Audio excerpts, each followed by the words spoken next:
Bienvenue au podcast Les Deux Jetis, épisode 35, animé par Hugo Prince et Kevin Caboret. Fait qu'aujourd'hui au podcast, on a reçu une invitée spéciale, Audrienne Goulette, artiste peintre et directrice marketing chez les Nike.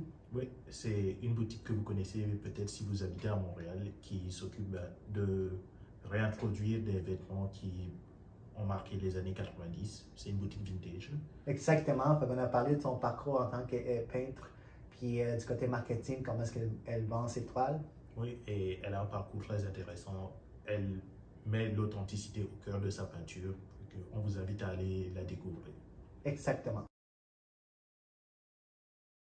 Bienvenue au podcast, Audrienne. Merci. Vraiment. En fait, nous, on s'est rencontrés à un événement où tu exposé tes peintures, puis moi, je suis passé par là, puis j'ai dit, ah, ben, j'aime vraiment cette peinture-là. Puis là, on s'est commencé à se parler, tu m'as invité dans ton studio. Ouais.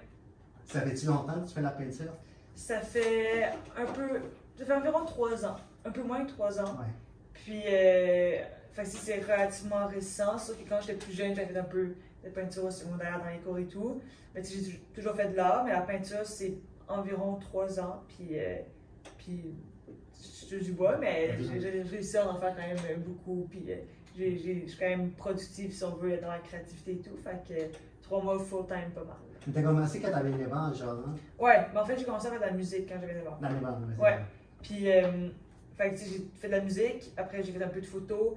Au cégep, j'étais en cinéma, fait que j'ai fait en art, mais c'était surtout cinéma. Ensuite, j'ai fait un peu de graphisme. Ouais. Ok. Puis, en fait, mon oncle est peintre. Ouais. Puis, il y a un studio où est-ce qu'il peint. Puis, à un moment, il m'a invité à son studio pour peindre. Ok. Puis en fait, j'avais mis comme une photo sur Instagram. Puis, un de mes amis était comme, ah, est-ce que tu peux me faire une toile pour ma chambre? Ouais. Mais moi, j'avais jamais fait de toile de ma vie, mais j'étais comme, ouais, sure, tu sais, j'aime la photo, j'aime la musique. Je me suis se rejoindre sur une toile. Fait que là, j'ai fait une toile pour sa chambre, puis j'ai vraiment aimé faire la toile, puis le processus. Puis la toile était belle, puis il était content. Ouais. Fait que là, je me suis un peu découvert une passion en lui faisant sa première toile pour lui. Puis ensuite, d'autres amis m'ont demandé de leur faire des toiles, fait que là, ça a commencé un peu de même.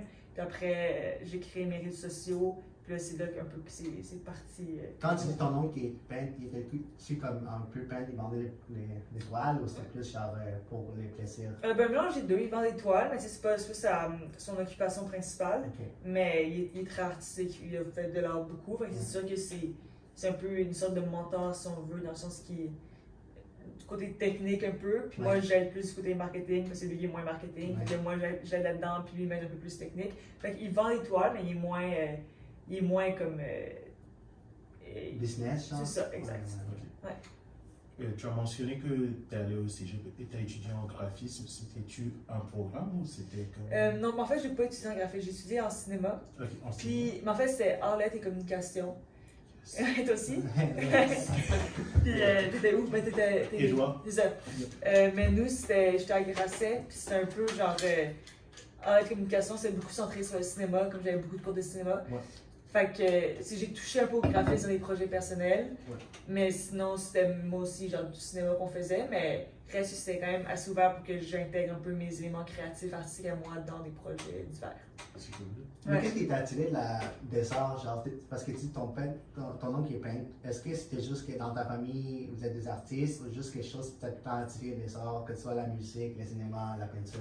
Ouais, mais je pense que c'est un peu autant genre mon élément familial dans lequel j'ai grandi que moi-même, mes intérêts personnels. Ouais. Dans le sens que quand j'étais jeune, souvent avec mon père aime beaucoup l'art, mais il n'est pas du tout artiste, mais il aime beaucoup l'art, fait que souvent on allait dans les musées. Fait que je pense Ouais.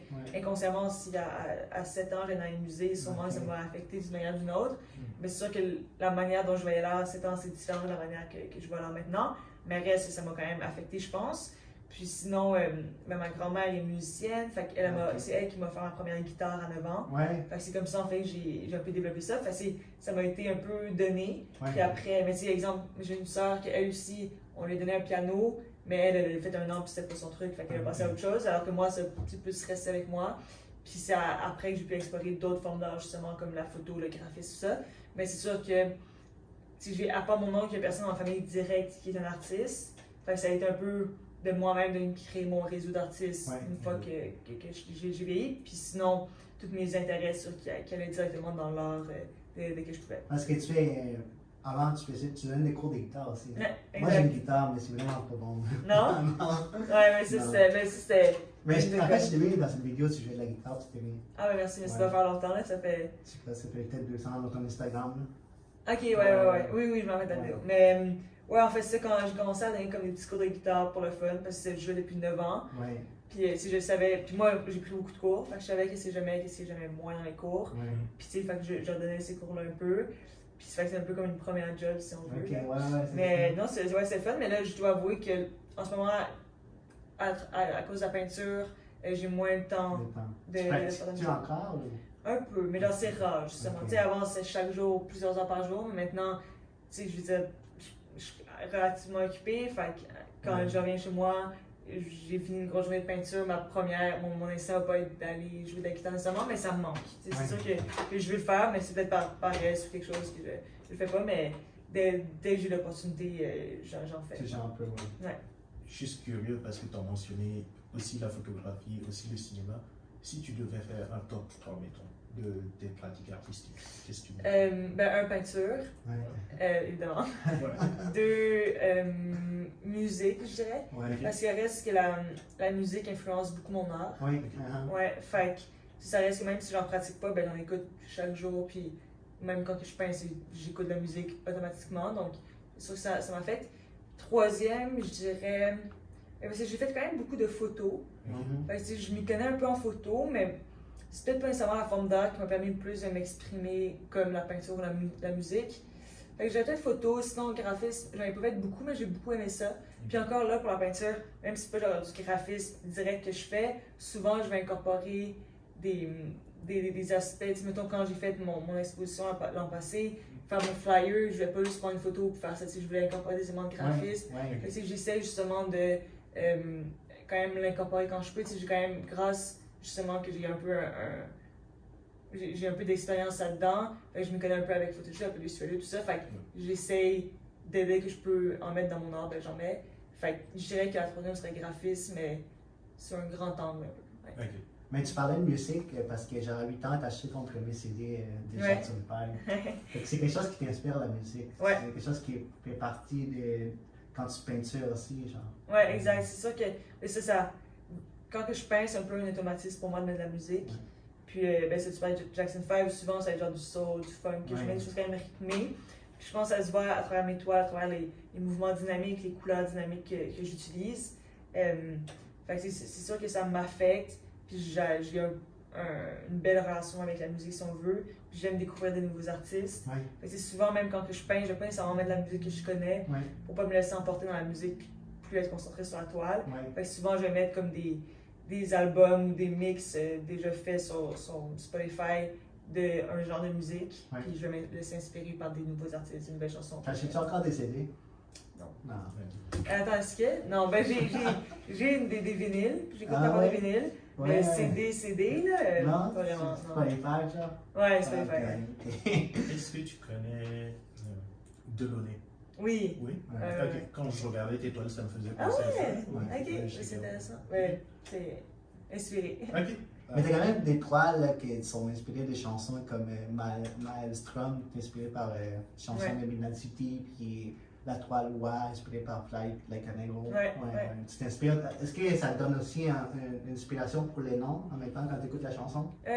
Oui et non. Ouais. Mais en fait, ça, c'est comme une série justement que j'avais faite qui était vraiment inspirée par une chanson en particulier. Ouais. En ce moment, ce que je fais dans ma pratique, c'est plus large un peu que juste une chanson. Mais tu sais, par exemple, je pense à une toile que j'ai faite qui s'appelle A World We Made. Puis c'est directement inspiré de la chanson Small World de Mac Miller. Puis il y a Ouais, même ouais. les paroles directement Ouais. sur la toile. Fait que ça pourrait pas être plus inspiré que ça. Mais c'est aussi une sorte d'hommage un peu à l'artiste et à la chanson. Exactement. Mais en ce moment, j'essaie de me.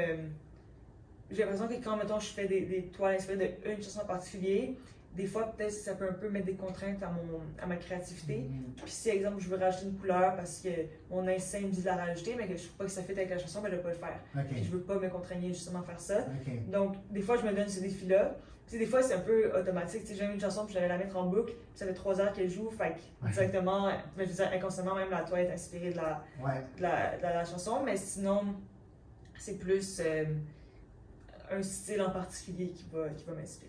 Mais parce qu'on a pas parlé en fait du type d'art que tu fais, c'est l'abstrait, Ouais. hein, c'est ça? Oui, abstrait, mais plus semi-abstrait. Semi-abstrait. C'est-à-dire qu'il y a des formes reconnaissables dans certaines de mes toiles, Ouais. dans la plupart de mes toiles.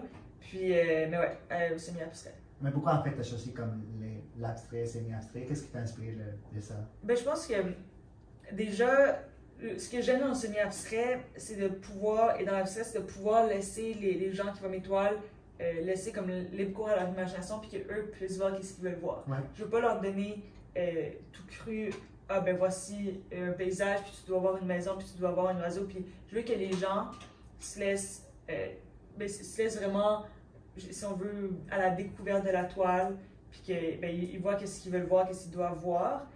Et même moi, dans mon processus créatif, quand que je peins, c'est très rare que je vais me dire, OK, je veux faire ça aujourd'hui. Ok. Souvent, je pars avec une idée, puis là, ça devient autre chose, puis je me laisse justement, en fait, je me laisse surprendre par ce que la toile va devenir, puis je veux que les gens se laissent aussi surprendre par ce qu'ils voient. Fait que si moi, j'ai voulu peindre un oiseau, mais que les gens ils voient une maison, tant mieux. C'est ça qu'ils veulent voir, puis c'est pour ça que je veux pas non plus leur donner un résultat final qu'ils doivent voir.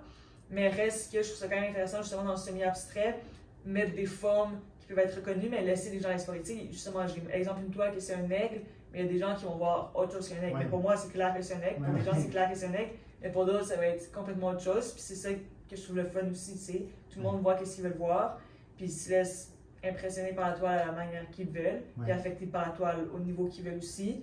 Puis sinon, tu sais, j'ai étudié en beaux-arts avant, puis fait que je fais beaucoup de réalisme, si on veut. Puis je trouve ça vraiment intéressant. Puis c'est quand même un monde très large, de plusieurs manières d'approcher. Mais dans ma pratique, vu que je suis quelqu'un, je pense, d'assez créative, je veux me laisser un peu libre cours aussi à mon imagination puis créer ce que je veux pendant la création d'une toile. Est-ce que tu as fini tes études en beaux-arts? Non. En fait, c'était pendant la COVID. Ouais, ok. Fait que je faisais de la peinture en ligne. En ligne? Ouais, Ah, ok. c'est ça.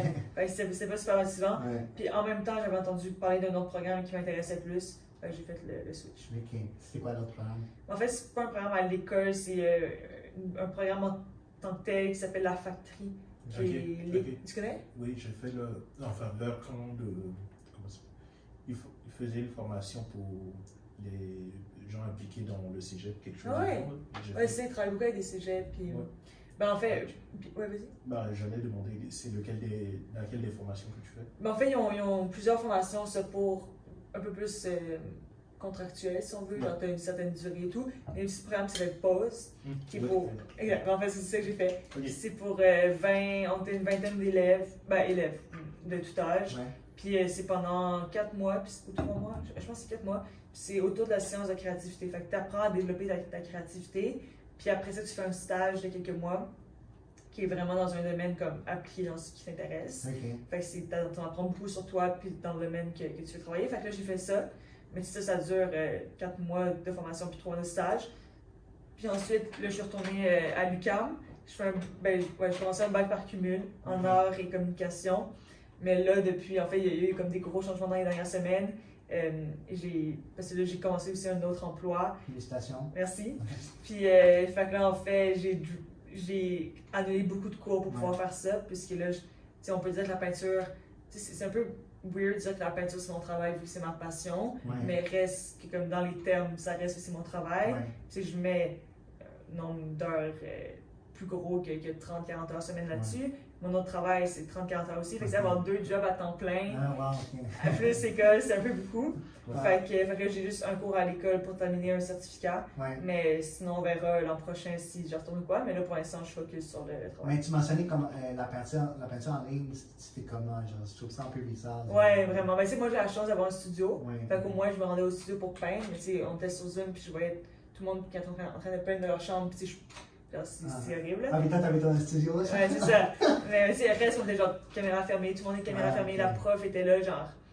Elle nous parlait mais rapidement. Puis en plus, la prof, c'est vraiment une bonne artiste. Ouais, Fait que puis surtout en art, ce qui est le fun, c'est qu'on était un petit groupe, fait que d'avoir la présence de l'artiste qui te montre concrètement quoi faire, puis comment tu peux t'améliorer. Alors que là, en Zoom, on prend des photos de nos toiles.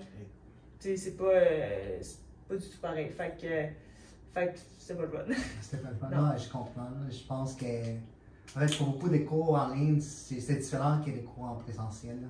Pas seulement ça, c'est en tout cas, surtout pour le dessin, j'ai l'impression que juste le geste, quand tu le vois en personne, il y a tellement d'informations que tu prends. Exact. J'ai déjà essayé de faire des tutoriels, mais la vidéo, ça ne fonctionne pas pour moi. Non, c'est ça. Surtout, tu sais, puis moi, c'est mon arrivée à l'université, ma première session. Fait que t'as aucun lien non plus avec des amis, t'as pas. Ok, c'était la première session pendant la pandémie, genre. Exact. Ok, Ouais, fait que c'est pas super. Mais en fait, tu t'inspires souvent des choses comme tu fais des marches dehors, puis tu vas t'inspirer des maisons, des arbres pour plus tard peindre. Mais aussi, tu as un journal aussi qui t'écris à chaque matin, genre pour mettre tes idées sur papier. Exact. Mais tu ne dis pas que tu as trop d'idées, que tu peux pas remplir ton journal. Non, je sais pas si j'ai trop d'idées. Peut-être des fois, c'est. Si j'ai comme. Des fois, je suis en manque d'inspiration. Ah, mon Dieu. Puis là, ben, c'est juste que j'ai pas d'inspiration. Mais je pense que je peux avoir trop d'idées. Puis je pense que c'est beaucoup. Mes idées se font inconsciemment. Comme mettons, je marche dehors puis je vois une belle couleur sur un arbre. Je vais pas être genre, ça, je vais peindre ça. Mais inconsciemment, ça prend une place dans ma tête. Puis après, quand que je vais peindre X choses, ben, mon inconscient va me faire rappeler cette couleur que j'ai vue, puis là, j'ai appliqué cette couleur-là. Je pense que chaque mouvement que je fais sur la toile a une raison pourquoi il est fait, parce que mon instinct l'a dit de faire, puis pourquoi mon instinct l'a dit de faire, ben parce qu'il y a une partie de mon inconscient ou de mon subconscient ou de mon conscient qui m'a guidé à faire ce mouvement-là. Donc, je pense que juste se laisser inspirer, puis c'est tout le temps avoir un œil ouvert, puis tout le temps être prêt à être inspiré, ça fait en sorte qu'après, une fois que tu te retrouves devant un canevas, ben, tu es plus à l'aise à peindre, puis tu crées des plus belles choses en fond. Puis toi, tu es fier de ce que tu as fait aussi. Mais tu parles beaucoup d'instinct, d'inconscience. C'est quelque chose qui est pratiqué avec les temps, ça vient juste de même. Parce qu'il y a beaucoup de gens qui sont juste même pas dans le moment même. Est-ce que c'est quelque chose que toi tu as pratiqué? Mais tu sais, ça reste que dans l'art abstrait ou semi-abstrait, c'est beaucoup l'inconscient qui parle. Parce que tu ne veux pas. Une fois que tu vois une toile abstraite, tu peux pas la recréer parce qu'elle a été faite sur le moment, puis c'est des gestes intuitifs qui ont fait en sorte que tu t'es rendu à ce point-là. Fait que tu peux vraiment recréer une toile abstraite, donc c'est pour ça que l'inconscient joue une grosse part là-dedans. Mais sinon, je trouve ça intéressant, puis justement, vu que je fais un peu des trucs semi-abstraits, je m'inspire beaucoup des rêves aussi qu'on a. Souvent, dans un rêve, c'est pas trop, ça s'est vraiment passé, puis c'est pas trop. Tu te rappelles de tes rêves? Non, mais tu sais, comme les rêves en général. C'est pas trop ce qui s'est passé, ou comme. Tu sais, c'est genre ton ami qui faisait genre 20 pieds. C'est des trucs comme irréalistes, mais que ça a du sens pour toi dans ton rêve, mais une fois que tu sors de ton rêve, ça n'a pas de sens. C'est un peu ça la peinture pour moi. Tu vois des choses, mais tu sais pas trop si c'est vraiment ça que tu vois, puis l'autre personne voit une autre chose. C'est vraiment juste un moment qui est devant à toi que tu peux le comprendre, puis tu peux le voir, mais ta perception va être différente d'une autre personne, comme dans les rêves. Moi, je me rappelle juste de mes cauchemars. Ce que ça fait peur. Mais genre. Question plus de processus. Tu mentionnes que certaines fois, c'est vraiment une expérience. Okay. Tu as récolté des informations et tu t'exprimes. Est-ce que, au fur et à mesure, tu essaies de bâtir un processus pour, comment dire, garder une certaine cohérence dans tes toiles ou c'est sûr que, tu sais, à travers les années, je vois qu'est-ce qui fonctionne pas dans mon processus. Si j'arrive puis j'ai aucune idée qu'est-ce que je veux faire, c'est rare que ça va être concluant ma session de peinture.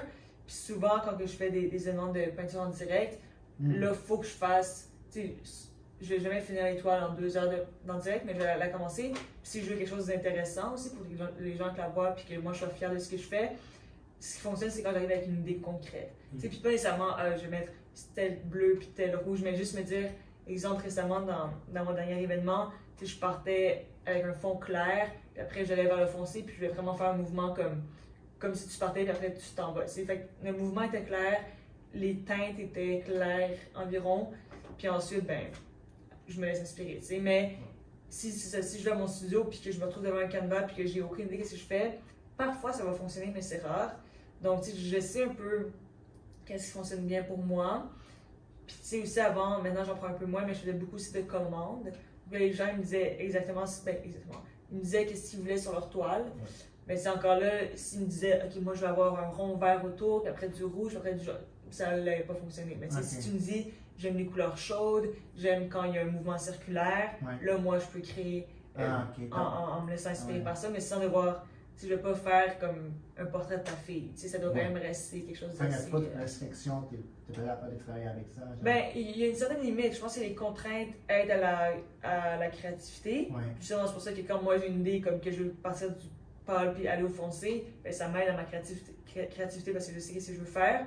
Mais si c'est trop précis, puis que là, c'est vraiment, en fait, c'est le client qui a l'idée, puis moi, c'est juste l'exécution, ça va pas fonctionner parce que c'est pas ça que j'aime faire, c'est pas ça qui fonctionne. Fait que c'est un travail en collaboration, c'est certain, mais à un certain niveau, il faut que les deux, on fasse nos parts égales, puis c'est moi, je suis l'artiste, c'est moi qui dois aussi créer puis me laisser inspirer par ça. Ça arrive-tu que tu finisses pas des toiles, puis tu le laisses là pendant des mois et des mois, puis après ça, tu reviens? Ouais, beaucoup. J'ai des toiles à mon studio qui sont commencées depuis des mois, des années même.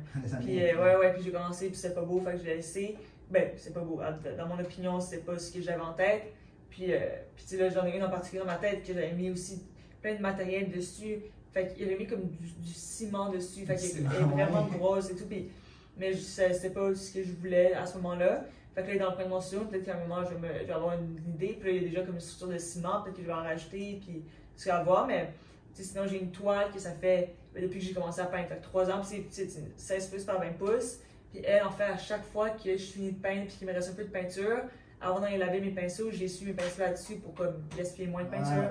Fait qu'elle, elle est super, elle est toute petite, mais elle est super lourde. C'est quand tu la regardes de côté, il y a une immense couche de peinture, mais qui fait vraiment comme le mouvement. Fait que tu peux voir un peu 3 ans de peinture avec toutes les couches de couleurs différentes. Ouais, fait que ça, elle, à un moment, je vais la repeindre, faire quelque chose, mais tu sais, déjà, il y a la grosse texture dessus.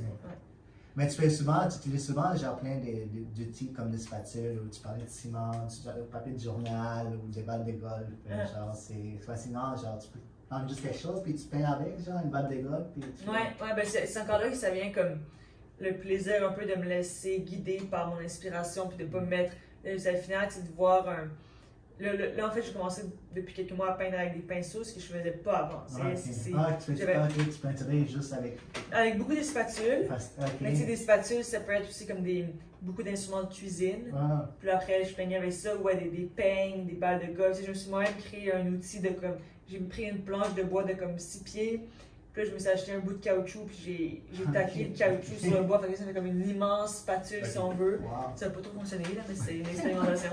Fait que c'est un peu de me laisser, encore là, je me laisse guider par le processus, puis de me laisser aussi guider par les instruments. Je ne veux pas juste peindre avec un pinceau parce que c'est ça qu'on doit faire. Il est supposé avoir aucune règle en peinture.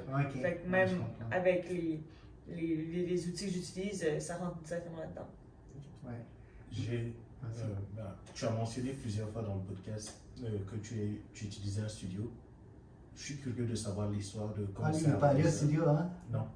Ouais, le studio, c'est... en fait, justement, c'est le studio à mon oncle qui peignait aussi. Puis, au début, quand je commençais à peindre les premiers mois, j'y allais 1 fois par semaine, 2 fois par semaine avec lui. Puis à un moment, il était parti en voyage, fait que là, il m'avait laissé la clé. Fait que là, j'étais allée comme chaque jour, tu sais, quand j'avais la clé. Puis là, en même temps, ça faisait... Lui, il y avait un coloc d'atelier, mais qui était rarement là. Puis lui, il est parti, il voulait plus être dans ce studio-là parce qu'il avait déménagé. Fait que là, moi, j'ai pris sa place. Fait que là, on est comme colocataire de studio, mais c'est les deux, on est assez occupés. Puis fait que c'est rare qu'on est en même temps là-bas. Mais quand on est ensemble, c'est le fun. On en profite pour peindre ensemble, c'est vraiment chouette. Mais malheureusement, nos horaires sont pas assez similaires pour travailler ensemble. Mais fait que ça fait en sorte que j'ai un beau studio dans le plateau Mont-Royal, qui est dans une ancienne église, qui a des immenses fenêtres pour la lumière et tout. Fait que c'est une même histoire. Fait que ça fait 3 ans, mais depuis que je commence à peindre, c'est là que je peins. Ouais, je suis allé, je fais tantôt. Maybe one day. Maybe one day. Mais en fait, je vais parler un peu de santé mentale, parce que je trouve que dans les arts, c'est une façon, genre, les gens qui pratiquent les arts, quand t'en fais, c'est une façon, genre, de relaxer. Puis je pense que c'est bien pour la santé mentale. Ouais, 100%. C'est sûr que c'est comme toute forme d'art, je pense que c'est bon. Puis encore là, comme je disais depuis tantôt, l'art abstrait, c'est comme t'as aucune barrière un peu, t'as aucune règle. Fait que tu peux vraiment faire ce que tu veux. Puis encore là, c'est beaucoup l'inconscient qui parle. C'est même des choses que toi, ça peut être des moments de joie, comme des douleurs que tu sais pas nécessairement que tu vis, mais qui peuvent transcéder sur une toile. Puis moi, j'avais remarqué que quand j'ai commencé à peindre, j'utilisais beaucoup des couleurs différentes que celles que j'utilise maintenant. C'est peut-être que c'est justement un cheminement de santé mentale qui a été fait depuis le début de ma pratique à maintenant.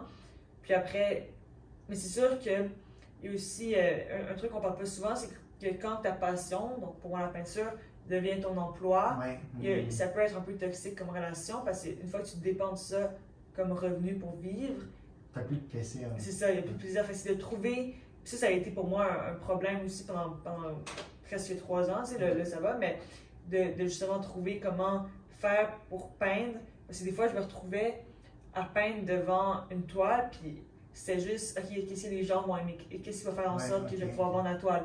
Fait que il n'y avait plus aucune partie, puis c'est un peu comme un wake-up call de comme ça marche pas. Puis c'est ma passion, tu sais, ça ne doit pas être une tâche, puis un 9 to 5 que je peins pour la vente, puis tu sais. À un moment donné, tu te mettrais de la pression. C'est ça, ben, tu sais, quand c'est ton seul revenu, c'est un peu stressant. Puis il y a des mois que tu vas vendre des toiles, puis d'autres que tu vas pas vendre. Fait que c'est tout le temps des up and down. Mais fait que pour moi, c'était vraiment de naviguer un peu dans ce monde-là. Puis après ça, j'en parlais avec des artistes, puis tout le monde a le même problème, mais personne vraiment en parle. Fait que tu te sens seul là-dedans. Mais une fois que tu en parles, tu vois que plein d'artistes, ils vivent le même problème. Fait que tu sais, c'est de trouver un peu une manière. Puis en fait, moi, si j'ai fait, la première fois, ça m'a hit un peu, puis j'étais comme, ok, genre c'est pas sain, ça marche pas, comme j'aime plus vraiment ça peindre, puis j'ai perdu un peu cette passion-là. Fait que je me suis vraiment enfermée dans mon studio pendant une couple d'heures. Puis, tu sais, avant, c'est ok, je me filmais, je veux dire, je peignais, puis c'est automatique que je vais me filmer pour faire un TikTok, pour faire. Mais c'est pas ça qui est le fun, tu sais, c'est pas. Ouais, c'est ça. Fait que là, ce que j'ai fait, en fait, je me suis enfermée dans mon studio, puis pendant une couple d'heures, tu sais, j'avais pas de téléphone, rien, puis j'ai juste peint, comme juste moi et le canevas pendant une couple d'heures. Puis ça a fait une de mes toiles préférées à ce jour-là, à cause de toute l'histoire, grâce à toute l'histoire qu'il y a derrière, toute la profondeur qu'il y a dans cette toile. Fait que c'est juste de trouver comme des petits trucs, puis là, justement, avec un nouvel emploi aussi que j'ai, ça fait en sorte que je ne dépends plus de ça. Fait que je retrouve beaucoup plus de plaisir à peindre, puis ça met moins de barrières, puis que quand je fais ça à temps plein, tu sais. Ouais. Ben, ça me fait penser à une vidéo que j'avais vue de Patrick H. William. Je ne sais pas si tu le connais, il faisait comme un exposé de 1 heure sur la différence entre un créateur de contenu et un artiste. C'est un peu le sujet que tu abordes. Tu mentionnes que dans le milieu de l'art, c'est un peu tabou dans un sens. Est-ce que tu trouves que, observation, j'ai l'impression que c'est plus le fait que c'est la création de contenu qui est monétisée, qui rend ça comme inévitable dans un sens. Mais pour toi, recommanderais-tu à des artistes de se séparer de cet aspect-là? Ben, ça dépend. Tu sais, je pense que se séparer, c'est difficile. Et surtout si un artiste veut vivre de ça. Dans notre ère qu'on est en ce moment, tu peux pas faire une toile et décider de la vendre à 10 000 $ quand tu n'as aucun nom sur toi. Ça ne fonctionne pas. Fait que tu dois build up ta communauté. Puis là c'est du marketing 101. Là, tu dois créer ta communauté, puis tu dois l'engager, puis tu dois. Tu veux après pouvoir vendre des toiles justement à cette communauté-là si tu veux vivre de ton art. Parce que c'est faux croire que. Comme tu vas faire une toile, puis tu vas la vendre, puis ça va être facile, puis tu vas juste la mettre en ligne, puis une galerie va t'approcher, puis genre, c'est pas de même que ça fonctionne. Surtout maintenant qu'il y a beaucoup d'artistes, puis que maintenant on a accès à ça plus qu'à jamais avec les réseaux sociaux. Tu sais, mettons, je peux aller sur TikTok, puis si je veux, j'écris artiste, puis je vais en voir 1000 d'un coup, tu sais. Fait que je pense que ça peut être important quand même. Mais ça dépend de l'approche de l'artiste. Si l'artiste veut vivre de ça, puis commence avec aucun client, aucun public, je crois qu'il faut construire son public, mais en trouvant une manière saine de le faire, justement. Je vais essayer de rediriger la question. Est-ce qu'un des objectifs dans la création de l'art, ce serait d'essayer d'être viral? Mais je pense pas. Mais encore là, ça dépend de l'artiste. Dans mon cas, à moi, non. Comme tu veux pas. En tout cas, là, je parle de ça. Dans mon cas, là, mais c'est moi, je veux pas être viral. Je veux juste faire mon art. Puis si des gens peuvent connecter avec mon art à travers les réseaux, tant mieux. Mais après, là, avoir une vidéo avec 1 million de vues, genre, ça m'apporte pas plus de choses qu'avoir 10 vues, mais c'est 10 vues qui sont importantes, puis c'est des gens qui vont engager avec moi, puis que mon art leur touche, tu sais. Fait que, d'après moi, non, vraiment pas. Puis encore là, ça devient un créateur de contenu et pas un artiste, tu sais. Fait que, Mais je pense qu'on peut naviguer d'une manière saine là-dedans, mais c'est quand même touché, puis il faut savoir comment approcher, mais après, si ton but c'est de faire 1 million de vues sur TikTok, ben t'es pas un artiste. Mais je veux dire, non, tu peux être un artiste, je vais pas dénigrer ça, mais je veux dire, ton but est pas nécessairement le même. L'art. C'est ça, ouais. Mais c'est que. Comment dire? Ton approche est plus puriste de l'art. Ouais. Mais ça, en même temps, c'est normal que les manières maintenant qu'on utilise pour commercialiser son art, c'est des nouvelles manières justement sur TikTok, sur Instagram, peu importe. Fait que c'est sûr que, puis là-dedans, ce qui fonctionne sur TikTok et sur Instagram, c'est les vidéos à 1 million de vues, c'est des vidéos viral justement. C'est sûr que si tu as une vidéo viral, il y a plus de gens qui vont voir ton contenu, fait que ça va être plus simple de vivre de ton art si on veut. Mais après, je sais pas à quel point c'est authentique. Puis dans l'art, c'est vraiment l'authenticité qui règne à la fin. T'sais, les gens ils veulent pouvoir connecter avec une toile, puis ils veulent pouvoir comme voir c'est quoi que l'artiste a fait, puis pourquoi ses motivations, puis pourquoi il a fait cet art-là. Fait que je sais pas à quel point faire un coup marketing pour faire un coup marketing, puis avoir 1 million de vues, puis utiliser une chanson trendy, puis faire une danse TikTok devant ta toile, je sais pas à quel point ça va fonctionner selon tes valeurs. Okay. Mais en fait, c'est que j'aime bien de toi, c'est que tu vas relier le côté marketing business avec ton art. Puis là, j'ai ton site web. Puis j'aime bien ton site web, il est vraiment bien fait. Tu l'as fait avec quoi? Avec Shopify. Ok. Mais vraiment, là, parce que tu peux voir, c'est vraiment un beau site web. Merci. On va mettre les liens sur la description là, pour ceux qui veulent aller le voir. Puis tu mets, pour toi, ton site web, c'est comme une boutique en ligne en fait. Tu peux facilement cliquer sur une toile, puis le mettre dans le panier. Exact. Puis après ça, tu vas faire le processus d'achat. Ouais. Mais tu sais, je dirais que c'est rare que je vends sur mon site web parce que justement, une œuvre, c'est pas fait pour voir en ligne, puis après l'acheter en ligne directement. Fait que c'est vraiment plus pour avoir juste une présence en ligne. Puis justement, j'ai mon onglet, c'est sûr, voir les œuvres puis pouvoir les acheter, mais c'est aussi un genre de portfolio en ligne. Puis c'est aussi des informations, mettons, sur mes dernières expositions ou voir mes prochaines expositions. Puis en fait, le but, c'est que les gens voient mon site web et après, ils veulent parler en personne puis venir voir les œuvres en personne. Tu sais, le pourcentage des gens qui l'achètent dans ton site web, c'est combien? Minime. Minime? Ouais, c'est plus des gens personnes, là? Ben oui, 100%. Okay. Sur mon site web, si je vends 2 toiles par année, c'est bon, là, c'est vraiment pas. Puis souvent, même les gens vont voir les toiles sur mon site web, après ils vont m'écrire un courriel pour venir les voir en personne, parce que c'est ça qu'ils veulent, qui va les attirer. En plus, je fais quand même des relativement grosses toiles, c'est une toile de 30 pouces par 40 pouces. Tu voir une image puis la voir en personne, c'est pas pareil. Puis souvent, quand t'aimes une œuvre d'art, c'est un peu inexplicable pourquoi tu l'aimes. C'est vraiment un sentiment que tu as envers la toile. Puis la voir sur une image, ça fait pas le même effet que la voir en vrai. Est-ce que c'est toi qui prends les photos aussi? Ouais. Tu fais tout.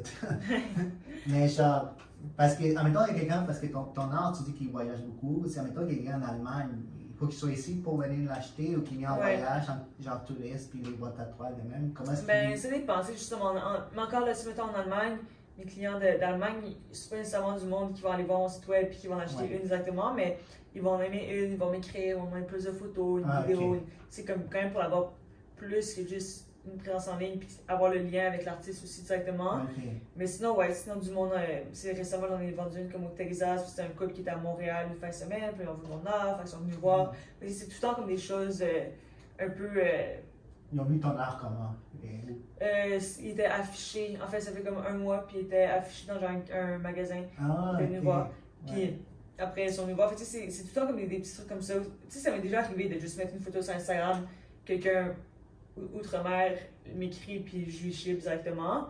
Mais je dirais que dans la plupart des cas, il y a une conversation qui se fait avec l'artiste. Il y a un processus, Exact. Mais tu fais quand même des grosses toiles, j'imagine. Ouais, j'en ai fait une justement J'en ai une en ce moment à mon studio de comme 4 pieds par 6 pieds. Fait que c'est la plus grosse que j'ai en ce moment. Mais les plus grosses que j'ai faites sont comme de 8-9 pieds. Comment tu fais pour shipper ça? Mettons, celle que j'ai en ce moment à mon studio, là, en ce moment, il y a mon studio, je suis pas trop en mode mercantile. Fait que quand elle se vend, si elle se vend, ça va être naturellement dans une exposition ou autre. Mais exemple, les grosses toiles, en fait, une toile de 8 pieds que j'ai faite, c'est pour un couple à Ottawa. Fait que là, j'ai loué un camion. J'étais moi-même là à la porter. Mais sinon, là, je suis encore en processus d'en envoyer à New York, puis c'est des grosses toiles. Fait que sûrement, qu'on va... Tu vas louer un camion puis tu vas Non, quand même pas. Là. Mais je vais sûrement comme les enlever de la structure de bois, les rouler, les chipper une fois qu'ils sont roulés, puis là-bas, là, mettre ça. Mais ça veut dire quand tu l'emballes, c'est un autre processus pour pas que ça se brise, genre? Ouais, c'est certain. C'est très, très technique. Là. Si c'est des plus petites toiles, je peux les emballer moi-même dans des boîtes de carton, mais avec du papier bulle, du papier glissé, genre des papiers genre glacés qui font en sorte que la peinture ne va pas s'imprégner sur autre chose. C'est sûr qu'il y a comme beaucoup de couches. Et après, quand c'est des plus grosses toiles, que là, ça va être dans des boîtes de bois. C'est vraiment comme des gros coffrets de bois vraiment lourds avec des poignées sur le côté et tout. Fait que ça, ben, je vais le faire faire. Mais c'est un mix des deux, mais c'est sûr que c'est des choses que j'ai appris en le faisant. T'sais, avant que je commence à peindre, j'avais aucune idée que ça existait. Oui, ça, tu mentionnais dans ton entrevue à la radio qu'il y a des moments où au début, tu savais pas comment ça marchait, la livraison et tout, tu as fait quand même des erreurs, j'imagine. Ben Tu détruis une toile, en fait? Je pense pas. Ok. Du poil. D'accord. Je pense qu'en faisant exprès, oui, mais en faisant pas exprès, non. Ok. Puis, non, je pense pas. Sûrement qu'il y a déjà eu dans des petits trucs qui ont été mal faits, c'est certain. Là. Justement, les premières toiles que j'ai envoyées, c'était un peu bric-à-brac. Mais ça a fonctionné, mais c'est pas super professionnel. Je referais plus ça. Là. Ok, t'as appris avec le temps. Exact, ouais, beaucoup. Beaucoup d'artistes vont essayer de se trouver un agent ou de s'associer avec une galerie pour essayer de sous-traiter tout cet aspect-là.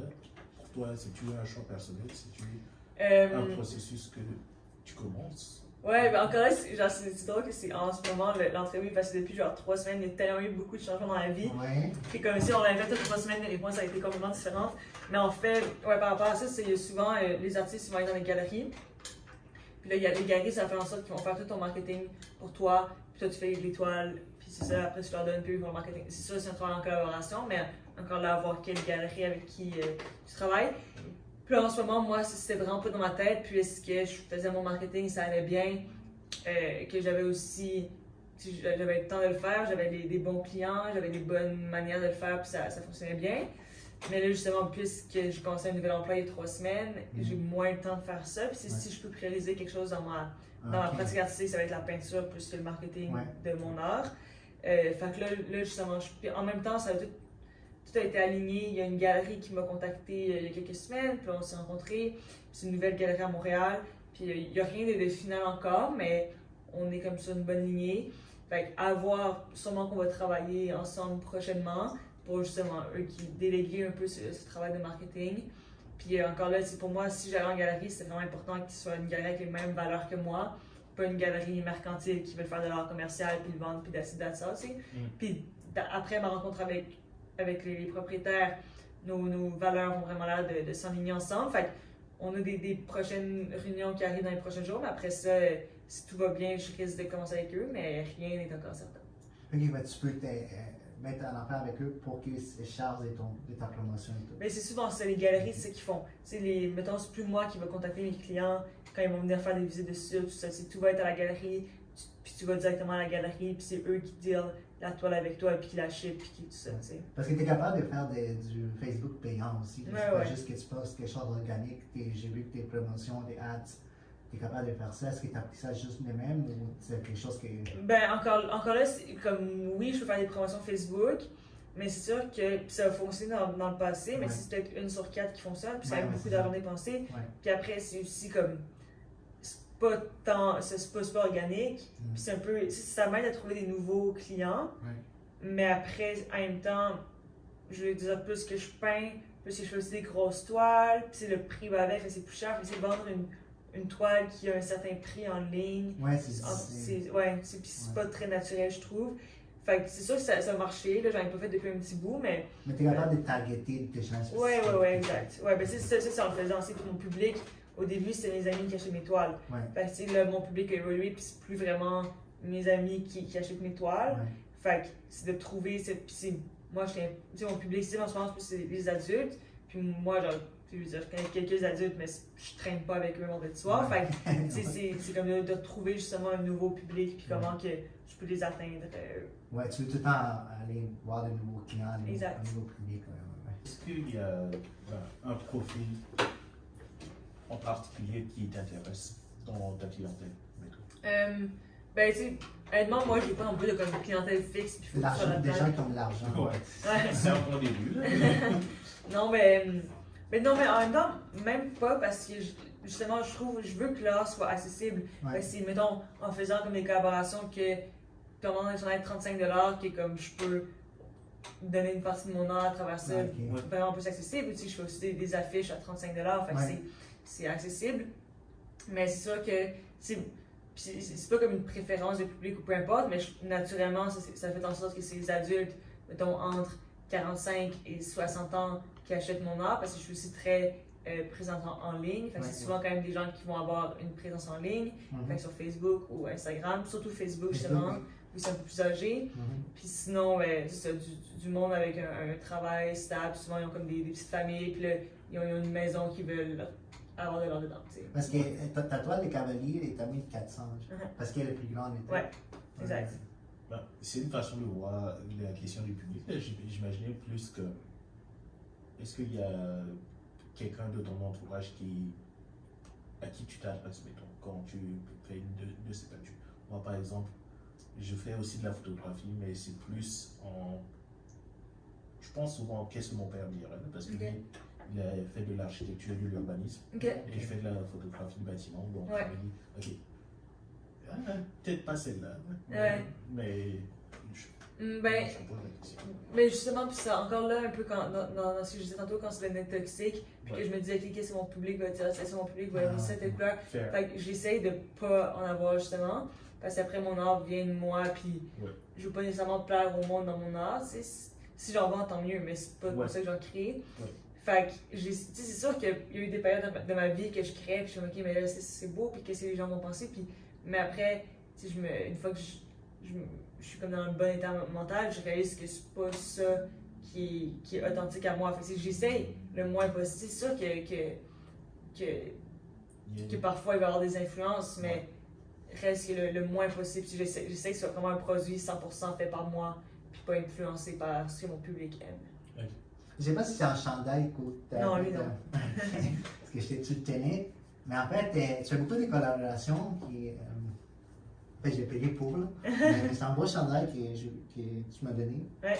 Puis ça, c'était une collaboration avec. Art Gang. Un gang, ouais. Tu Ouais. fais beaucoup de collaborations, même avec les gens de ton public Instagram. Tu as Ouais. fait une toile collaborative sur Ouais. tes stories, puis tu t'associes vraiment à la communauté de Montréal et tout. Puis justement, demain, vendredi 13, Ouais. t'as un événement genre pour un lancement de vêtements. Exact. C'est avec un collectif d'artistes qui. En fait c'est une compagnie promotionnelle qui font toutes les cartes d'affaires pour ce collant, tout ça. Puis moi, je travaille avec eux depuis 3 ans. Ouais. Puis c'est du monde pas mal de mon âge, je suis un conseiller d'amitié. Puis là, eux, ils ont lancé un collectif d'artistes parce qu'ils travaillent justement, ils ont beaucoup de clients, dont beaucoup d'artistes. Donc là, ils ont lancé un collectif d'artistes pour, encore là, dans la même mission que moi, rendre l'art plus accessible, puis mettre les artistes à l'avant, puis créer une communauté d'artistes qui peuvent s'entraider entre eux. Fait que là, on a créé une collection de vêtements, donc 2 t-shirts, 2 sweatshirts, un tote bag. Ouais. Puis ça fait des mois qu'on travaille là-dessus parce qu'en fait, j'ai fait une toile pour eux, Ouais. inspirée du collectif. Puis après, ensemble, on a décortiqué la toile, on l'a modifiée à l'aide du graphisme, puis on a créé des morceaux de vêtements avec. Fait que là, demain, on se ressemble officiellement. Puis encore là, ça mélange la communauté, l'art, la créativité. Puis en pouvant justement collaborer avec du monde comme eux qui ont les mêmes missions que moi, Ouais. ben pour moi, c'est plus naturel. Puis ça fait en sorte que mes amis, puis que moi, à mon âge, si je n'étais pas artiste, ben, je pourrais me procurer un t-shirt que je trouve beau puis le porter à la place d'une toile qui va être achetée chez moi puis qui vaut un certain prix. Ouais. C'est toi qui vas designer les franges, genre. Ouais, Toi, c'est tes toiles en fait, en tout. c'est une toile que je fais pour eux qu'on a modifiée. Ouais. Et puis tu la mets dans les chandails, tout. On a fait, ouais, ça. Ben, puis eux, sont une équipe là-dedans aussi, tu sais, qu'il y a des graphistes, il y a des stylistes là-dedans. Fait que c'est vraiment en collaboration, on se voyait chaque semaine depuis des mois. Puis ok, non, ça, je peux faire ça de même, je peux faire ça de même. Puis c'était vraiment, c'est juste prendre une toile et la mettre sur un t-shirt. C'est vraiment trouver un design, comment l'incorporer pour que ça soit beau aussi, puis vouloir porter les vêtements. Ouais. Mais les mandats, combien, genre, dessus? Les t-shirts sont comme 35, je pense, ou 40. Les sweatshirts sont comme 60, 70. Fait que c'est environ dans ce bac-là, puis tout est fait au Canada aussi, puis c'est tout fait par nous. C'est vraiment nous qui ont fait genre la sérigraphie aussi. Puis ouais, je suis allée, puis genre, on le faisait ensemble, puis on a fait le photoshoot à mon studio. Fait que c'est vraiment un mélange de mon monde puis de leur monde. C'est un peu comme Kevin, il a fait son son. Ouais? Nice. Montre-les en fait les derrière. Oui, merci. En fait, on est allé voir Barbie. Nice! Et on s'est fait des Barbenheimer. chandelles. Nice. Vous avez fait Barbie et Oppenheimer d'un coup? 2 fois. On a fait deux fois. Ah, lui, il a fait 2 fois. Moi, moi, je l'ai fait 1 fois. Mais on a commencé par Oppenheimer. C'est ça? Nous, on a fait Oppenheimer Barbie. Ouais. Ensuite, je suis allé avec. L'année. J'ai fait l'inverse. Ok. Pour avoir. C'est ça ton titre. Genre, C'est avec Barbenheimer. Ok. je t'ai déjà faire 2 films de suite, genre intense et intense. Ouais, c'est cool. Parce qu'Oppenheimer, c'était 3 heures. Ouais, j'ai vu. T'es vraiment fatigué. Là, tu rentres dans Barbie, t'as pas encore les mindsets. T'as encore les mindsets de l'autre film. T'es amené Barbie, il rentre. Là, t'es C'est genre coloré, c'est genre. Ouais. Tu allé voir Barbie? Ouais, j'ai vu les deux. Les deux en même temps? Non, moi, j'ai fait. Ok. Je suis tenté. Ok. Lequel t'as préféré? Barbie. Ok. Vous? Pour moi, Oppenheimer c'est un 10. Ok. Mais je comprends que certaines personnes mettent un 7. Ok. Non, mais j'ai aimé Oppenheimer aussi, mais c'est long. juste. Ouais, c'est un peu long. Ouais. Puis genre, mais c'est bon, mais c'est juste que. Puis en même temps, genre, Barbie, genre, c'est mon enfant. C'est justement comme Ouais. nostalgique en voyant.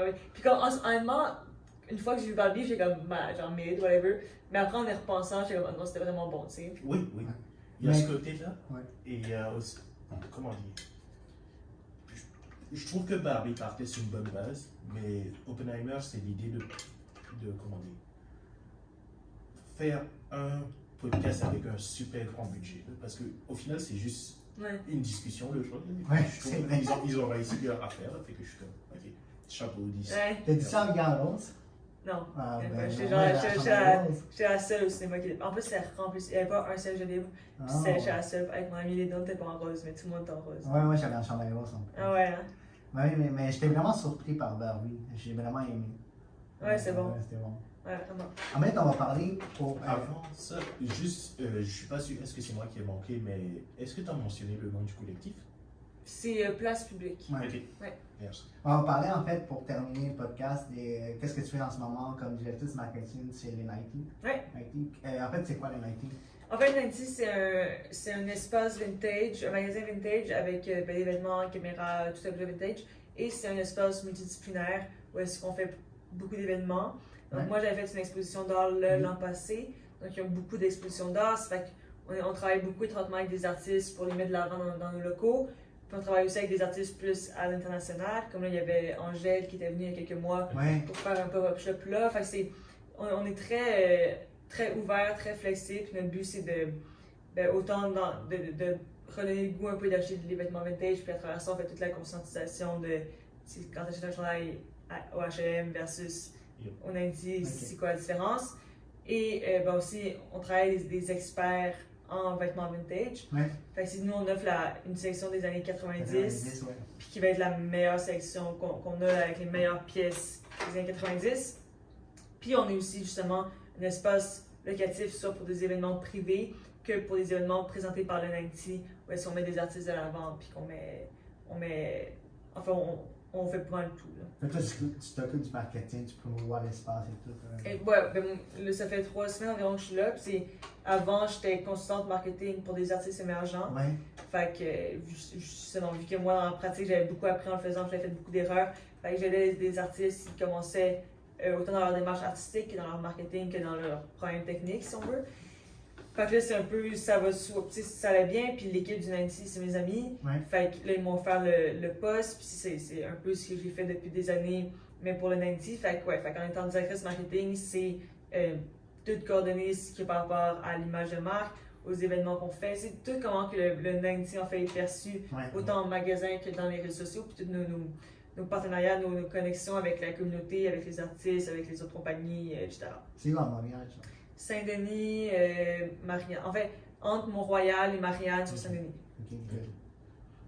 J'ai 2 questions. Oui. La première, c'est, admettons que tu sois directrice marketing podcast les deux, Letty. Ouais. Quel serait ton conseil pour vous? Non, C'est vraiment mes free tips. avec J comme Ferrand, vas-y. Hey, On Non, t'écoute. mais non, mais avoir, là, je veux dire, de point de vue extérieur, c'est difficile un peu à dire, là, si je veux dire, c'est vraiment beaucoup de recherche, mais tu sais, je pense que je travaillerais sur votre présence en ligne, Mhm. que je sais pas à quel point, je veux dire, là, moi, c'est une des questions ouvertes, là, parce que je suis pas dans votre structure interne, mais est-ce que, comme vous avez beaucoup d'engagement sur vos réseaux sociaux, tout ça? c'est plus, comment dire, ça varie beaucoup parce que ce projet, on l'a en commun, c'est vraiment plus comme,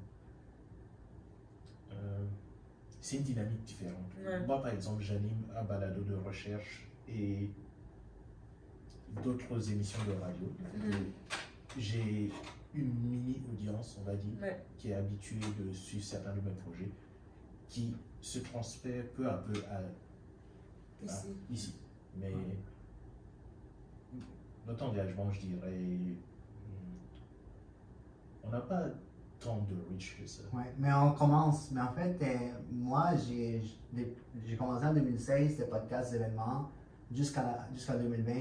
Puis j'avais certaines audiences qui me suivaient. J'allais dans des événements, j'en faisais des événements, je faisais des podcasts. Après, à un moment donné, j'étais partout. Mais pendant la pandémie, j'ai arrêté. Puis j'ai vu qu'en arrêtant tous ces contenus, j'ai vraiment perdu mon audience. Ouais. Pendant 2 ans, j'ai arrêté complètement. Mais c'est sûr. Là, je reprends, puis là, on est quand même présent sur YouTube, Spotify, abonnez-vous. Ouais.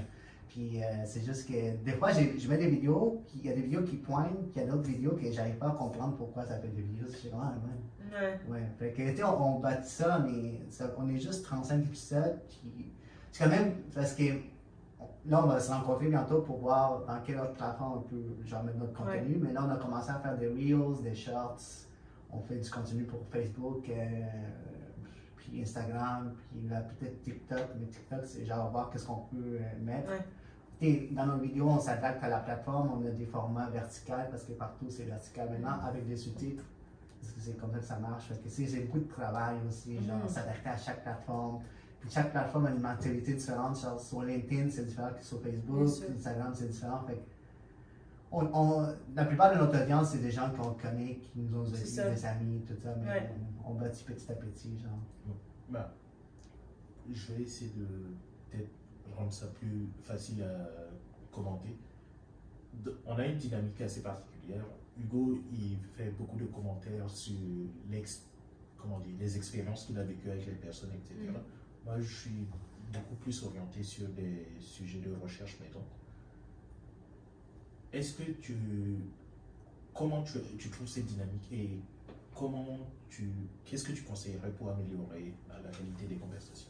Je pense pas que votre problème est nécessairement comme la qualité des conversations, autant que comme comment vous le mettez de l'avant. Okay. Si justement, comme, genre, vous semblez justement avoir une bonne dynamique, puis je trouve ça bien avoir comme pas nécessairement comme on parlait un peu avant, pas nécessairement des gens qui sont dans la même opinion, qui vont, ça peut être un peu ennuyant, mais fait que moi je verrais plus plutôt le contenant que le contenu, c'est comment vous pouvez justement mettre cette dynamique-là de l'avant, puis comme tu disais, comme vous avez des publics différents sur des plateformes différentes, puis comment vous pouvez atteindre vos publics différents sur différentes plateformes, puis parler à ces gens-là directement. C'est plutôt de parler au large. Ok.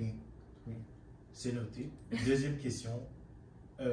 Plus pour une pensée pour quelqu'un qui a entendu ton parcours, qui se demande, ok, j'ai envie de faire quelque chose de similaire, je ne sais pas par quoi commencer. Est-ce que tu aurais 2 ou 3 adresses que tu recommanderais à quelqu'un qui se lance là-dedans? Plutôt des trucs là, que j'aimerais. Puis, en fait, c'est souvent les mêmes trucs que je donne aussi dans mes consultations marketing. C'est, de un, justement, comme on parlait tantôt, maintenant, c'est la présence en ligne qui gagne beaucoup. Essayer de pas nécessairement faire un TikTok viral, mais juste avoir un compte Instagram où quelqu'un peut consulter tes toiles. Là, c'est important, c'est avoir une bonne présence en ligne, être consistant et cohérent dans les publications. Puis aussi, je pense rester authentique à son art, c'est plus dans la démarche artistique, mais encore pas vouloir faire des toiles pour plaire à un certain public. Ça va apparaître à travers les toiles. Fait rester vrai un peu à soi-même.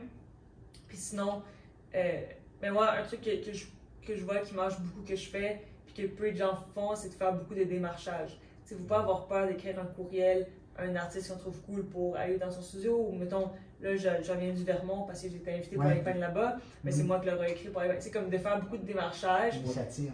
Ouais, puis c'est souvent, sur 5 weeks que j'ai eu 95 noms avant, mais si tu peux en avoir 5, essaye, tu sais. Ouais. Fait que moi, c'est beaucoup ça que je fais, beaucoup de démarchages. Puis aussi dans mon travail de directrice marketing, c'est beaucoup de démarchages, mais après, il y a tellement peu de gens qui font que tu te démarques une fois que tu le fais. Ouais. Mais c'est à cause de ça que tu peux faire un incubateur d'artistes en futur, genre, vraiment guider ces artistes-là qui commencent. Ouais, c'est ça. Ouais. Puis j'ai plus donné comme des trucs concrets, puis aussi l'espace pour le faire, puis les plateformes pour le faire, puis aider les artistes émergents à s'émanciper à travers leur art. Sur Instagram, y a-t-il des artistes qui t'inspirent? Genre? Ouais, c'est sûr. Comme j'ai pas. Genre, je follow beaucoup d'artistes justement qui m'inspirent, puis c'est. Mais encore là, je trouve que voir des toiles sur Instagram, je préfère, mettons, voir qu'ils font une exposition, puis aller à l'exposition. Mais c'est sûr que comme. Dès que je suis en manque d'inspiration, je peux aller voir des artistes en ligne, puis la manière, justement, des artistes qui font des choses différentes de moi, puis de voir comment ils jouent avec les matières, avec les couleurs, puis je trouve ça vraiment intéressant. Y a-t-il une ou deux œuvres qui t'ont marqué cette année que tu auras envie de partager avec les gens? Sûrement, là. Mais je dirais de base, comme c'est un peu large comme réponse, mais l'artiste qui m'inspire un peu, c'est Basquiat. Plusieurs personnes diraient ça, mais moi, ça fait longtemps, justement, quand j'allais au musée, quand j'avais 7 ans, c'est tout ça comme les Basquiat qui m'intéressaient le plus. Puis lui, j'aime beaucoup comment il joue avec. Encore là, ben lui c'est. On voit des formes comme des bonhommes allumettes ou des crânes ou peu importe. Puis on voit clairement ce que c'est, mais il ne fait pas d'une manière super réaliste. Puis j'aime comment il joue avec les pastels, puis avec les textures. Il va mettre des fois des papiers journaux sur ses toiles. Puis j'aime comment, en voyant son art, on comprend vraiment à quel point il n'y a aucune règle dans l'art, puis comment que lui, il raconte ses histoires à travers son art. Merci beaucoup. Ouais. Merci beaucoup, c'était vraiment une belle entrevue. Puis j'espère que les gens ont vraiment aimé ton parcours. Puis si les gens veulent te rejoindre, tu es sur Facebook, Instagram? Ouais, mon site web c'est audreyevgoulet en un mot.com, Instagram audrey.ev, Facebook audreyeve, TikTok audreyevg. Ok, t'es sur TikTok comme ça? Ouais. Ok. Ok, good. Fait qu'on va mettre tous les liens dans la description de la vidéo. Puis merci à vous aussi d'avoir écouté et de regarder ce podcast. N'oubliez pas de vous abonner, on est partout sur Spotify. On n'est pas encore sur Apple Podcast. Ça va venir. Ça s'en vient, on va trouver une solution. Mais merci à vous, puis on se voit au prochain podcast. Ciao. Mais en fait, on a juste. Je sais pas si tu Ouais, j'avais lu. Fait que c'est correct. Parfait, ouais, c'est bon. Ok, good, c'est bon ça. C'est bon, on est parti. Je commence bien. Il y a pas des. Des fois, il y a des gens qui ne veulent pas parler de ce sujet. Non, c'est en même temps. Genre, ma vie est un peu pas publique, là, mais je veux dire, sur mon Instagram, mon TikTok et tout, là, fait que c'est pas trop.